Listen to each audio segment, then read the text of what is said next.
We got a new A24 movie coming out this weekend. It is Friendship, starring Tim Robinson and Paul Rudd.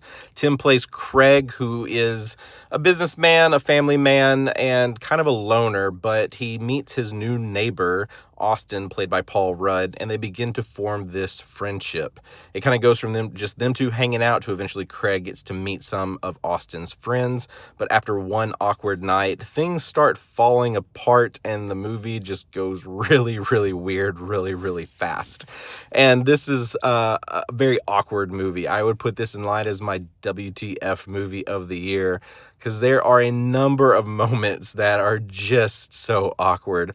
But I think that's Tim's kind of humor. He's an actor, comedian I don't follow much, so I entirely didn't know what I was getting into, but I did see this in a fairly packed movie theater, and everyone was laughing and having a good time. So, if you're into his comedy, it's definitely going to be up your alley. Paul Rudd definitely brings his charisma, his flair to this, and he has his moments as well.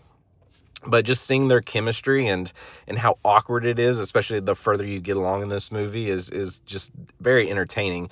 But this movie covers numerous elements of friendship. I think this focuses a little bit more on building friendships at an older age. You could almost view this as like a midlife crisis movie. But this also covers like the friendships that you have within your family.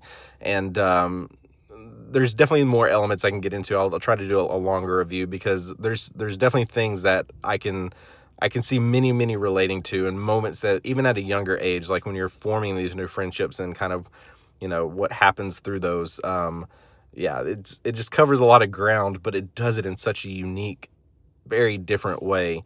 I wouldn't say this movie's perfect. I think there's jokes that don't quite land. There are some things that happen later on in the movie I didn't quite follow. It's one of those I need to see it a second time to really grasp like what's going on, because this does have that weird acid trip feel to it. Like, you just kind of go off into like some very weird elements in this movie. And so, getting into those, the writing is a little weird, but all in all, like, I had a pretty fun time watching this. I think these characters are very entertaining. And if you're a fan of either of these actors, comedians, or you go see this with a group of people, I think everyone will have a really good time. So if you see this weekend, let me know what you think in the comments below. I'll have more thoughts coming out later.